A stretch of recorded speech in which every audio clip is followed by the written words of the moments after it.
Dear students, आप सभी लोगों का स्वागत है आपके अपने यूट्यूब चैनल डीजे सर पर। आज का यह वीडियो क्लास 12 के बच्चों के लिए बहुत ही इंपॉर्टेंट है, क्योंकि इसमें हम लोग बात करने वाले हैं नागरिक शास्त्र के उन सभी महत्वपूर्ण अति लघु उत्तरीय प्रश्नों की श्रृंखला के बारे में जो कि आपके बोर्ड एग्जामिनेशन के लिए, प्री बोर्ड एग्जामिनेशन के लिए बहुत ही मोस्ट इंपॉर्टेंट होने वाले हैं। और देखिएगा, यदि आपने इस पूरे अति लघु उत्तरीय प्रश्नों की सीरीज को तैयार कर लिया तो आपका 80 से 90% जो लफड़ा होगा अति लघु उत्तरीय प्रश्नों का खत्म हो जाएगा। और यहाँ से आप अगर इन प्रश्नों को तैयार कर लेते हैं तो कुछ इसमें आपके लघु उत्तरीय प्रश्नों की भी समझिए तैयारी हो जाएगी। तो यहाँ से आपको बहुत से प्रश्न मिलने वाले हैं, इसलिए आज की सीरीज में लास्ट तक बने रहिएगा हमारे साथ और देखते हैं हम लोग आज की इस मोस्ट इंपॉर्टेंट सीरीज को। तो चलिए आइए स्टार्ट करते हैं। क्लास 12 के बच्चे तैयार हो जाएं नागरिक शास्त्र अति लघु उत्तरीय प्रश्नों की सीरीज में। सीरीज का हम लोग का जो पहला प्रश्न है, नाटो की स्थापना कब हुई। बहुत ही इंपॉर्टेंट प्रश्न है, नाटो की स्थापना कब हुई। प्रश्नों की सीरीज में बढ़ते हैं हम लोग दूसरे प्रश्न की और दूसरा हम लोग का मोस्ट इंपॉर्टेंट प्रश्न है, ब्रिटिश इंडिया के विभाजन का आधार क्या तय किया गया। तीसरे प्रश्न की ओर हम लोग बढ़ते हैं, शीत युद्ध का सबसे बड़ा प्रतीक क्या था।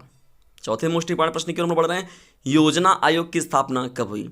प्रश्नों की सीरीज में आगे बढ़ रहे हैं धीरे धीरे, और देखिएगा आपको आगे जब बढ़ेंगे, जैसे जैसे आप आगे बढ़ते जाएंगे आपको वैसे वैसे ही और ज़्यादा मोस्ट इंपॉर्टेंट जो प्रश्न होंगे आपको मिलते चले जाएंगे। इसलिए प्रश्नों की सीरीज को छोड़कर कहीं मत जाइएगा और आगे हम लोग बढ़ते हैं प्रश्नों की सीरीज में। डियर स्टूडेंट, प्रश्नों की सीरीज का जो हम लोग का पांचवा प्रश्न है, आसियान विजन 2020 की दो मुख्य बातें क्या है। इंपॉर्टेंट प्रश्न है आपके एग्जाम के दृष्टिकोण से। छठवां हम लोग का प्रश्न है, पंचशील की घोषणा कब की गई। सातवें प्रश्न की हम लोग बढ़ते हैं, सार्क संगठन की स्थापना कब हुई थी। देखिए, ये जो प्रश्न है अति लघु उत्तरीय प्रश्नों की सीरीज से समझ के मत तैयार करिएगा।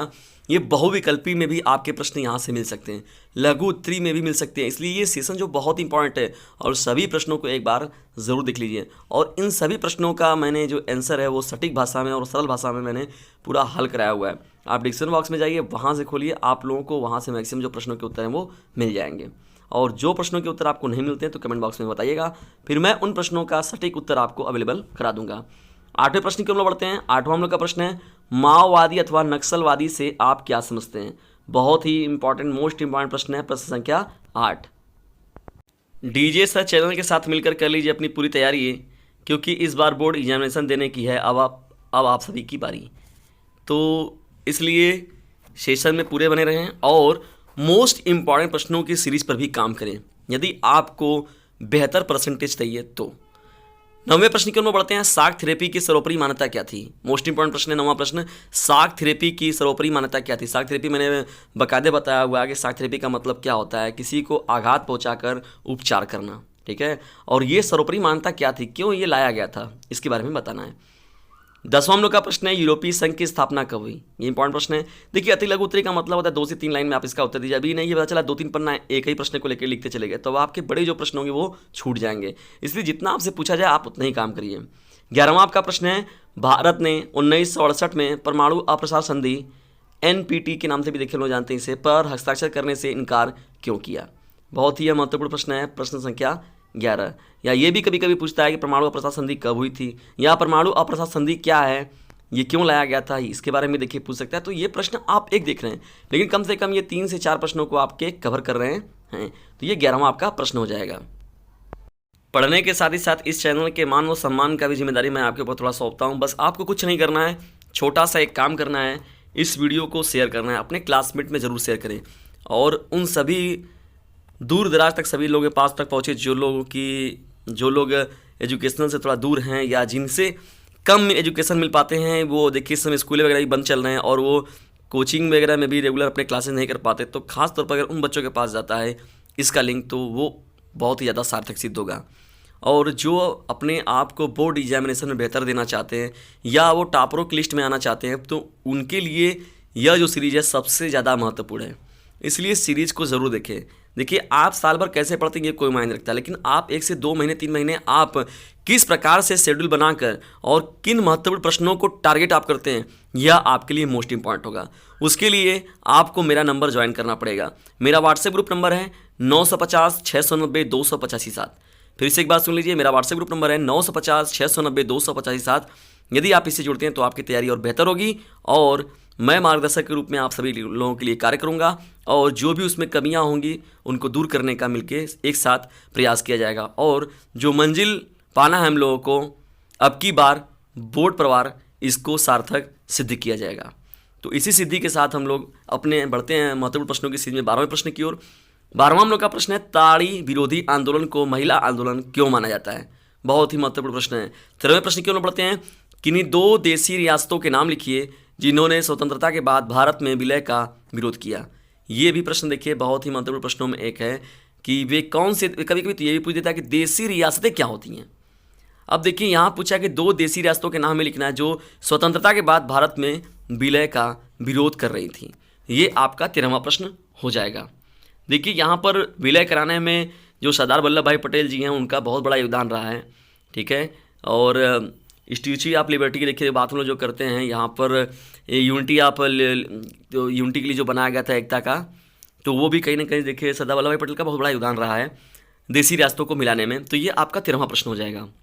अभी प्रश्नों की सीरीज बहुत लंबी है, हम लोग बढ़ते हैं 14वें प्रश्न की ओर। चिपको आंदोलन क्या था? यह किस राज्य से संबंधित है? बहुत ही महत्वपूर्ण प्रश्न है।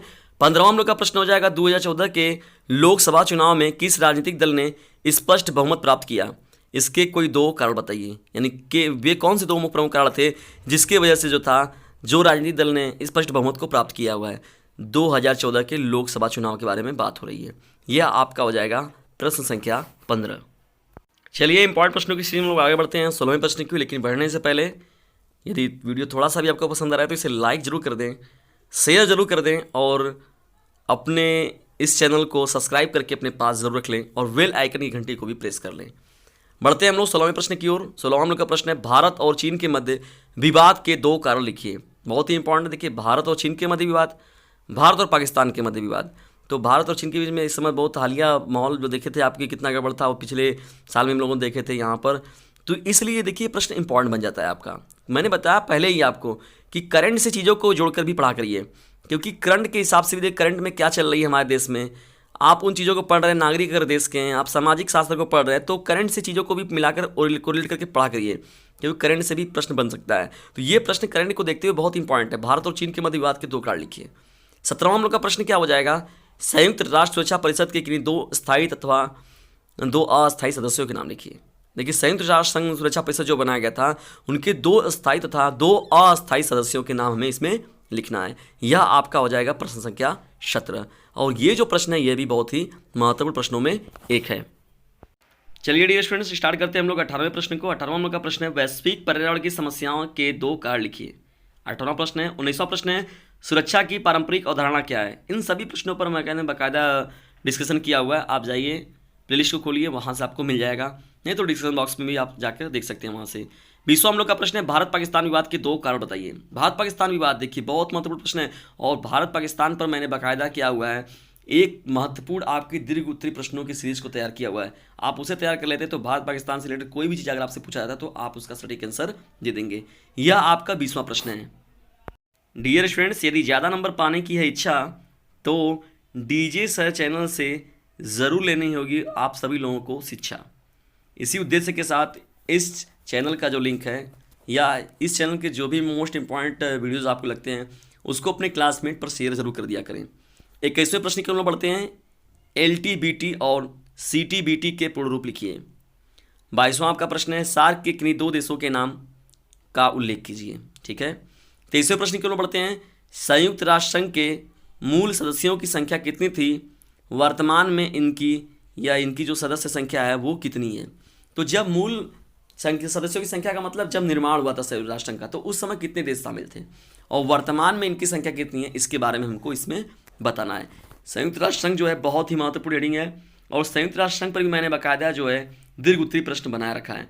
तो नागरिक शास्त्र में आप जाइए, प्लेलिस्ट को खोलिए उसे, वहाँ से आपको ये चीज़ें देखने को मिल जाएंगी। चलिए हम लोग प्रश्नों की श्रृंखला में बढ़ते हैं हम 24वें प्रश्न की ओर। 24वां हम लोग का प्रश्न है, सतत विकास से आप क्या समझते हैं? 25वां हम लोग का प्रश्न हो जाएगा, विश्व व्यापार संगठन जिसे हम लोग WTO भी कहते हैं क्या है? 26वां हम लोग का प्रश्न हो जाएगा, राज्य पुनर्गठन आयोग की संस्तुतियों के आधार पर कितने राज्य एवं केंद्र शासित प्रदेश सृजित हुए थे? तो राज्य पुनर्गठन आयोग क्या है, ये कब लाया गया था? ये देखिए बहुत ही महत्वपूर्ण प्रश्न है। ये प्रश्न भी आपसे पूछा है कई बार एग्जाम में, बोर्ड एग्जामिनेशन में। यहाँ पर थोड़ा सा प्रश्न घुमा कर पूछा है आपसे कि राज्य पुनर्गठन आयोग की संस्तुतियों के आधार पर कितने राज्य एवं केंद्र शासित प्रदेश सृजित हुए थे? तो प्रश्न वही है, लेकिन थोड़ा सा आपको देखिए राज्य और केंद्र शासित राज्यों को बताना है कि कितने लोग जुड़े थे। तो ये आपका 26वां प्रश्न हो जाएगा। चलते हैं 27वें प्रश्न की ओर। 27वां हम लोग का प्रश्न है, भारत में नियोजन के किन्हीं 2 उद्देश्यों का उल्लेख कीजिए। 28वां हम लोग का प्रश्न है, कब और किन देशों के बीच पंचशील समझौता हस्ताक्षरित हुआ था। पंचशील समझौता भी देखिए बहुत ही इंपॉर्टेंट हेडिंग है और ये प्रश्न आपसे कई बार पूछा गया है, इसलिए मैंने इन प्रश्नों को शामिल किया हुआ है। 29वां आपका प्रश्न क्या हो जाएगा, भारत में आपातकाल की घोषणा कब की गई थी। बहुत ही इंपॉर्टेंट प्रश्न है और आपातकाल पर मैंने बाकायदा डिस्कशन किया हुआ है। डियर स्टूडेंट्स, हम लोग का 30वां प्रश्न है, सरदार सरोवर परियोजना क्या है। 31वें प्रश्न की ओर बढ़ते हैं, ओबीसी का क्या अर्थ है। 32वें प्रश्न की ओर बढ़ते हैं, सोवियत संघ का विघटन कब हुआ। 33वां हम लोग का महत्वपूर्ण प्रश्न है, 9 स्वतंत्र देशों के सामने सुरक्षा की सबसे बड़ी चुनौती क्या थी। बहुत ही महत्वपूर्ण प्रश्न है। प्रश्न संख्या 33, 9 स्वतंत्र देशों के सामने सुरक्षा की सबसे बड़ी चुनौती क्या थी। ये आपका प्रश्न हो जाएगा, प्रश्न संख्या 33। बढ़ते हैं हम लोग 34वें प्रश्न की ओर। 34वां हम लोग का प्रश्न है, 1992 का पृथ्वी सम्मेलन कहाँ आयोजित किया गया था। 35वें प्रश्न की ओर बढ़ते हैं, चुनाव में ईवीएम, इसे हम लोग ईवीएम भी कहते हैं, का इस्तेमाल कब से शुरू हुआ। 36वें प्रश्न की ओर बढ़ते हैं, सुरक्षा परिषद के कार्य लिखिए। बहुत ही इंपॉर्टेंट प्रश्न है, प्रश्न संख्या 36। बढ़ते हैं 37वें प्रश्न की ओर। 37वां हम लोग का प्रश्न है, दक्षिण एशिया के 2 देशों के नाम लिखिए। 38वां हम लोग का प्रश्न हो जाएगा, दूसरी दुनिया के नाम से किसे जाना जाता है। 39वां हम लोग का प्रश्न हो जाएगा, गुट निरपेक्षता का अर्थ बताइए। देखिए गुट निरपेक्षता बहुत ही इंपॉर्टेंट है, लघु उत्तरी के लिए भी इंपॉर्टेंट है, दीर्घ उत्तरी के लिए भी इंपॉर्टेंट है, बहुविकल्पी के लिए भी इंपॉर्टेंट है और अति लघु उत्तरी के लिए भी इंपॉर्टेंट है। इसीलिए मैंने गुट निरपेक्षता पर पूरा आपका एक विस्तृत डिस्कशन दिया हुआ है, उसे जरूर देखिए नागरिक शास्त्र के प्लेलिस्ट में जाकर। ये आपका 39वां प्रश्न हो जाएगा, गुट निरपेक्षता का अर्थ बताइए। प्रश्नों की सफर में चलते चलते देखिए हम लोग का आ गया अंतिमवां प्रश्न आपका, और आज की इस सीरीज का अंतिम प्रश्न भी है और नागरिक शास्त्र के अति लघु उत्तरी प्रश्नों की जो ये मोस्ट इंपॉर्टेंट थी 40 प्रश्न, उनका यह अंतिम प्रश्न है। 40वां हम लोग का प्रश्न है, सूचना का अधिकार आंदोलन का नेतृत्व किस संगठन ने किया। बहुत ही इंपॉर्टेंट प्रश्न है, सूचना का अधिकार आंदोलन का नेतृत्व किस संगठन ने किया, इसका उत्तर हमें देना है। देखिए डियर स्टूडेंट्स, ये 40 जो प्रश्न है बहुत ही ज़्यादा महत्वपूर्ण है और आपके बोर्ड एग्जामिनेशन में इन प्रश्नों के पूछे जाने की पूरी संभावना बनी हुई है। और उसके साथ ही साथ यहाँ से देखिएगा प्रश्न आपको प्री बोर्ड एग्जामिनेशन में भी बहुत सारे मिलेंगे। यदि इन 40 प्रश्नों की सीरीज को आप तैयार कर लेते हैं, और सबसे बड़ी बात है इनके आंसर की, तो इनका आंसर को देखिए मैंने पहले ही अवेलेबल आपको कराए हैं सब्जेक्ट वाइज, प्लेलिस्ट वाइज और अलग अलग टॉपिकों के हिसाब से, तो आप उनको देखिए, आपको वहाँ से कवर हो जाएंगे। डिस्क्रिप्शन बॉक्स में भी जाकर देखिए, आपको वहाँ से लिंक मिल जाएगा, या तो मैंने प्लेलिस्ट के हिसाब से देखिए सब्जेक्ट वाइज आपके प्लेलिस्ट बना रखे हैं, आप वहाँ से जाकर भी देख सकते हैं। और ये नंबर देख रहा है आपको सामने स्क्रीन पर 950 690 285, ये नंबर जो है बहुत मोस्ट इंपॉर्टेंट होने वाला है आप लोगों के लिए।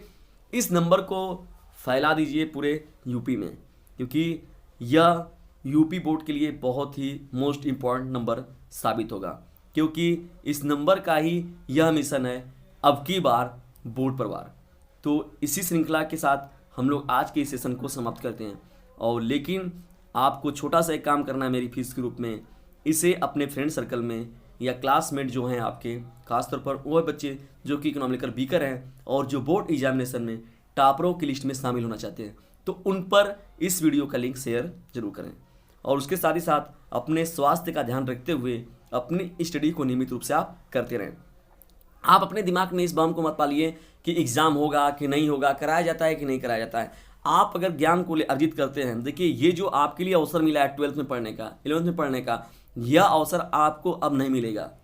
तो इसलिए अपने साथ अन्याय न करें, रेगुलर अपनी स्टडी करें, क्योंकि यह आपको कहीं ना कहीं से काम देने वाला है और यह आप ही लोगों के लिए बहुत ही लाभदायक सिद्ध होगा।